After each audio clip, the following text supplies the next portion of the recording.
Chapter 2 Part 2 She called the good old Department of Health, and they referred her to the County Medical Society, and they gave her the names and phone numbers of 5 women psychiatrists. The 2 nearest ones in Eastbridge were booked solid through mid-January, but the 3rd in Sheffield, north of Norwood, could see her on Saturday afternoon at 2. Dr. Margaret Fancher. She sounded nice over the phone.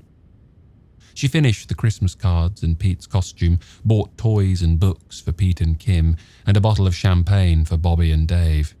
She had got a gold belt buckle for Walter in the city, and had planned to canvass the Route 9 antique stores for legal documents. Instead, she bought him a tan cardigan. The first Christmas cards came in. From her parents and Walter's junior partners, from the McCormicks, the Chameleons and the Van Sants. She lined them up on a living room bookshelf. A check came from the agency, $125. On Friday afternoon, despite 2 inches of snow and more falling, she put Pete and Kim into the station wagon and drove over to Bobby's. Bobby welcomed them pleasantly. Adam and Kenny and the dogs welcomed them noisily. Bobby made hot chocolate, and Joanna carried the tray into the family room. "Watch your step," Bobby said. "I waxed the floor this morning." "I noticed," Joanna said. She sat in the kitchen watching Bobby, beautiful, shapely Bobby, cleaning the oven with paper towels and a spray can of cleaner.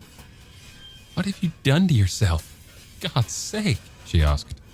"I'm not eating the way I used to," Bobby said, "and I'm getting more exercise." "You must have lost 10 pounds. No, just 2 or 3. I'm wearing a girdle." "Bobby, will you please tell me what happened last weekend?" "Nothing happened. We stayed in." "Did you smoke anything? Take anything? Drugs, I mean." "No, don't be silly." "Bobby, you're not you anymore. Can't you see that? You've become like the others." "Honestly, Joanna, that's nonsense," Bobby said. "Of course I'm me. I simply realized that I was awfully sloppy and self-indulgent, and now I'm doing my job conscientiously the way Dave does his." I know, she said. "How does he feel about it?" "He's very happy." "I'll bet he is. This stuff really works. Do you use it?" "I'm not crazy," she thought. "I'm not crazy." Johnny and the 2 other boys were making a snowman in front of the house next door. She left Pete and Kim in the station wagon and went over and said hello to him. "Oh, hi," he said. "Do you have any money for me?" "Not yet," she said, shielding her face against the downfall of thick flakes. "Johnny, I can't get over the way your mother's changed." "Hasn't she?" he said, nodding, panting. "I can't understand it," she said. "Neither can I," he said. "She doesn't shout anymore. She makes hot breakfasts." He looked over at the house and frowned. Snowflakes clung to his face. "I hope it lasts," he said. "But I bet it doesn't." Dr. Fancher was a small, elfin-faced woman in her early 50s, with short swirls of greying-brown hair, a sharp marionette nose, and smiling blue-grey eyes. She wore a dark blue dress, a gold pin engraved with the Chinese yang and yin symbol, and a wedding ring. Her office was cheerful, with Chippendale furniture and Paul Klee prints and striped curtains translucent against the brightness of sun and snow outside. There was a brown leather couch with a paper-covered headrest, but Joanna sat in the chair facing the mahogany desk, on which dozens of small white papers flag-edged the sides of a green blotter. She said, "I'm here at my husband's suggestion. We moved to Stepford early in September, and I want to move away as soon as possible. We put a deposit on a house in Eastbridge, but only because I insisted on it. He feels I'm being irrational." She told Dr. Fancher why she wanted to move, about Stepford women and how Charmaine and then Bobby had changed and become like them. Have you been to Stepford?" she asked. "Only once," Dr. Fancher said. "I heard that it was worth looking at, which it is. I've also heard that it's an insular, unsocial community." "Which it is, believe me." Dr. Fancher knew of the city in Texas with the low crime rate. "Lithium is what's doing it, apparently," she said. There was a paper about it in one of the journals. Bobby and I wrote to the Department of Health, Joanna said. They said there was nothing in Stepford that could be affecting anyone. I suppose they thought we were crackpots. At the time, actually, I thought Bobby was being a little over-anxious. I only helped with the letter because she asked me to. She looked at her clasped hands and worked them against each other. Dr. Fancher stayed silent. I've begun to suspect, Joanna said. Oh, Jesus, suspect, that sounds so... She worked her hands together, looking at them. Dr. Fancher said, begun to suspect what? She drew her hands apart and wiped them on her skirt. I've begun to suspect that the men are behind it, she said. She looked at Dr. Fancher. Dr. Fancher didn't smile or seem surprised. Which men? She asked. Joanna looked at her hands. My husband, she said. Bobby's husband, Charmaine's. She looked at Dr. Fancher. All of them, she said. She told her about the men's association. I was taking pictures in the center one night a couple of months ago. And, she said, that's where those colonial shops are. The house overlooks them. The windows were open and there was a smell in the air, a medicine or chemicals. And then the shades were pulled down, maybe because they knew I was out there. This policeman had seen me. He stopped and talked to me. She leaned forward. There are a lot of sophisticated industrial plants on Route 9, she said, and a lot of the men who have high-level jobs in them live in Stepford and belong to the men's association. Something goes on there every night, and I don't think it's just fixing toys for needy children and pool and poker. There's Americhem Willis and Stevenson Biochemical. They could be concocting something that the Department of Health wouldn't know about up there at the men's association. She sat back in the chair, wiping her hands against her skirted thighs, not looking at Dr. Fancher. Dr. Fancher asked her questions about her family background and her interest in photography, about the jobs she had held, and about Walter and Pete and Kim. Any move is traumatic to a degree, Dr. Fancher said, and particularly city to the suburbs move for a woman who doesn't find her housewife's role totally fulfilling. It can feel pretty much like being sent to Siberia. She smiled at Joanna. And the holiday season doesn't help matters any, she said. It tends to magnify anxieties for everyone. I've often thought that one year we should have a real holiday and skip the whole business. Joanna made a smile. Dr. Fancher leaned forward and, joining her hands, rested her elbows on the desk. I can understand you're not being happy in a town of highly home-oriented women, she said to Joanna. I wouldn't be either. No woman with outside interests would, but I do wonder, and I imagine your husband does too, whether you would be happy in Eastbridge or anywhere else at this particular time. I think I would be, Joanna said. Dr. Fancher looked at her hands, pressing and flexing the wedding-ringed one with the other. She looked at Joanna. Towns develop their character gradually, she said, as people pick and choose among them. A few artists and writers came here to Sheffield a long time ago.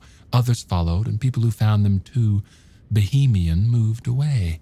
Now we're an artists and writers town, not exclusively, of course, but enough to make us different from Norwood and Kimball. I'm sure Stepford developed his character in the same way. It seems to me far more likely than the idea that the men there have banded together to chemically brainwash the women. And could they really do it? They could tranquilize them, yes, but these women don't sound tranquilized to me. They're hardworking and industrious within their own small range of interests. That would be quite a job for even the most advanced chemists. Joanna said, I know it sounds... She rubbed her temple.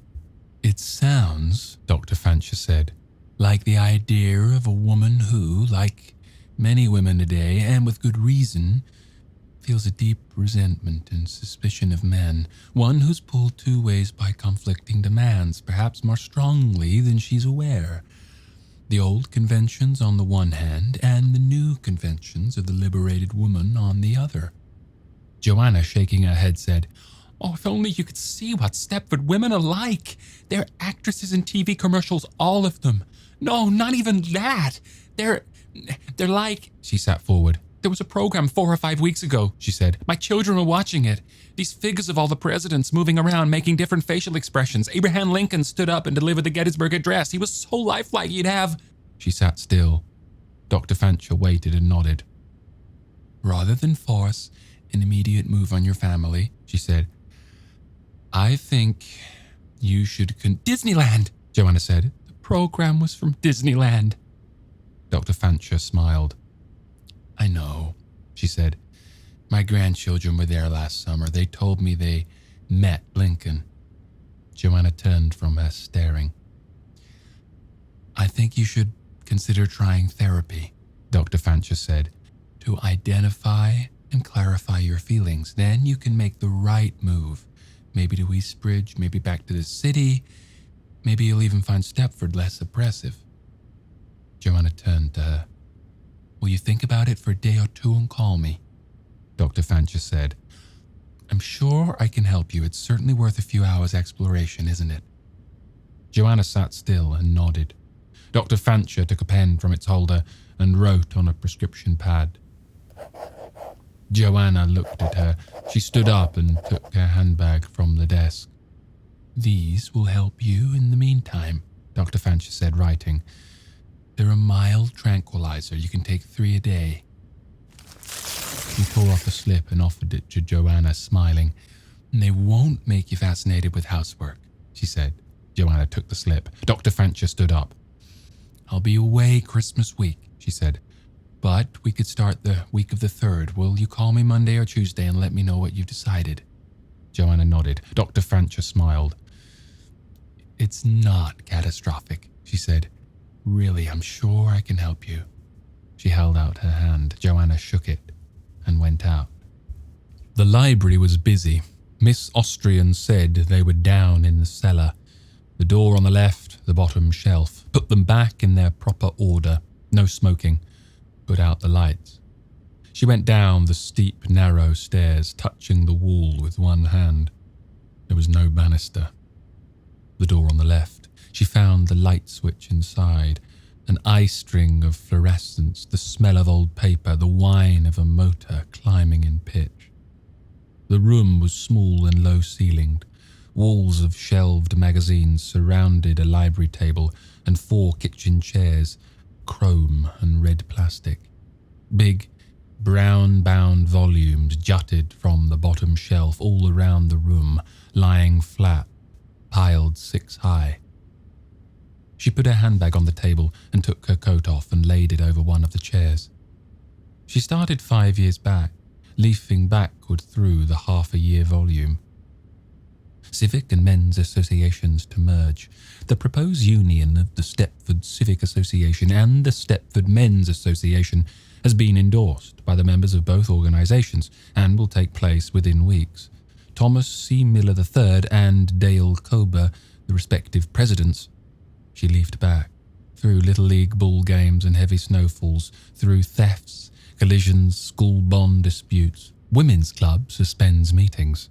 The Stepford Women's Club is suspending its bi-weekly meetings because of declining membership, according to Mrs. Richard Ockery, who assumed the club's presidency only 2 months ago on the resignation of former president Mrs. Allan Hollingsworth. It's only a temporary solution, Mrs. Ockery said in her home on Fox Hollow Lane. We're planning a full-scale membership drive and a resumption of meetings in the early spring. Do tell, Mrs. Ockery.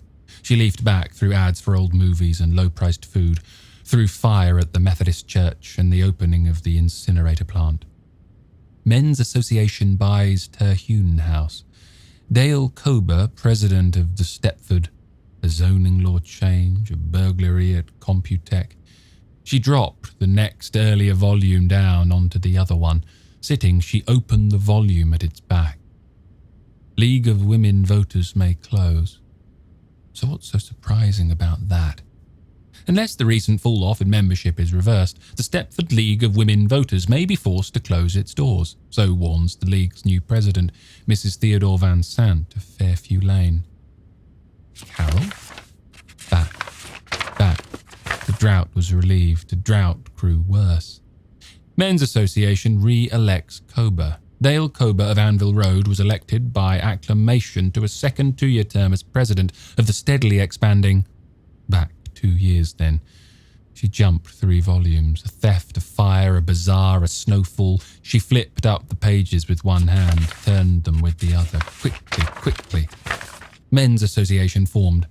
A dozen Stepford men who repair the disused barn on Schweitzer Lane and have been meeting in it for over a year have formed the Stepford Men's Association and will welcome new members. Dale Kober of Anvil Road has been elected president of the association. Dwayne T. Anderson of Schweitzer Lane is vice president, and Robert Sumner Jr. of Gwendolyn Lane is secretary-treasurer.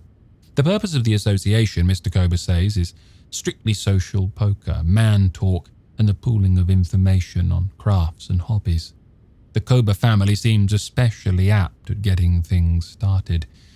Mrs. Kober was among the founders of the Stepford Women's Club, although she recently withdrew from it, as did Mrs. Anderson and Mrs. Sumner. Other men in the Stepford Men's Association are Claude Axelm, Peter J. Derwickley, Frank Ferrati, Stephen Margulies, Ike Mazard, Frank Roddenberry, James J. Schofield, Herbert Sanderson, and Martin I. Wiener. Men interested in further information should. She jumped 2 more volumes, and now she turned pages in whole issue clusters, finding each notes on newcomers in its page 2 box. Mr. Ferretti is an engineer in the Systems Development Laboratory of the Computech Corporation. Mr. Sumner, who holds many patents in dyes and plastics, recently joined the American Willis Corporation, where he is doing research in vinyl polymers. Notes on newcomers, stopping only when she saw one of the names, skipping to the end of the article, telling herself she was right. Mr. DeWicki, known to his friends as Wick, is in the Instatron Corporation's microcircuitry department. Mr. Wiener is with the Sonatrach division of the Instatron Corporation. Mr. Margulies is with Reed and Saunders, the makers of stabilizing devices, whose new plant on Route 9 begins operation next week. She put volumes back, took other volumes out, dropping them heavily on the table. Mr. Roddenberry is Associate Chief of the Computech Corporation's Systems Development Laboratory. Mr. Sanderson designs optical sensors for Ulitz Optics, Inc. And finally she found it. She read the whole article. New neighbours on Anvil Road are Mr. and Mrs. Dale Kober and their sons, Dale Jr. 4 and Darren 2. The Kobers have come here from Anaheim, California, where they lived for 6 years. So far, we like this part of the country, Mrs. Kober says. I don't know how we'll feel when winter comes. We're not used to cold weather. Mr. and Mrs. Kober attended UCLA, and Mr. Kober did postgraduate work at the California Institute of Technology. For the past 6 years, he worked in audio animatronics at Disneyland, helping to create the moving and talking presidential figures featured in the August number of National Geographic. His hobbies are hunting and piano playing. Mrs. Kober, who majored in languages, is using her spare time to write a translation of the classic Norwegian novel, The Commander's Daughters. Mr. Kober's work here will probably be less attention-getting than his work at Disneyland. He has joined the Research and Development Department of Burnham Massey Microtech. She giggled. Research and development, and probably less attention-getting. She giggled and giggled, couldn't stop, didn't want to. She laughed, standing up and looking at that notes on newcomers in its neat box of lines. Probably be less attention-getting. Dear God in heaven. She closed the big brown volume, laughing, and picked it up with a volume beneath it and swung them down to their place on the shelf. Merci, Eberhard. Miss Austrian upstairs. It's 5 of 6. We're closing. Stop laughing, for God's sake. I'm done, she called. I'm just putting them away. Be sure you put them back in the right order. I will, she called. And put the lights out. Jawohl. She put all the volumes away in their right order, more or less. Oh, God in heaven, she said, giggling. Probably. She took her coat and handbag and switched the lights off and went giggling up the stairs toward Miss Austrian, peering at her. No wonder. Did you find what you were looking for? Miss Austrian asked. Oh, yes, she said, swallowing the giggles. Thank you very much. You're a font of knowledge, you and your library. Thank you. Good night. Good night, Miss Austrian said. She went across to the pharmacy because God knows she needed a tranquilizer. The pharmacy was closing too, half dark, and nobody there but the Cornells. She gave the prescription to Mr. Cornell, and he read it and said, Yes, you can have this now. He went into the back. She looked at combs on a rack, smiling. Glass clinked behind her and she turned around. Mrs. Cornell stood at the wall behind the side counter, outside the lighted part of the pharmacy. She wiped something with a cloth, wiped at the wall shelf and put something on it, clinking glass. She was tall and blonde, long-legged, full-bosomed, as pretty as, say an Ike Mazard girl.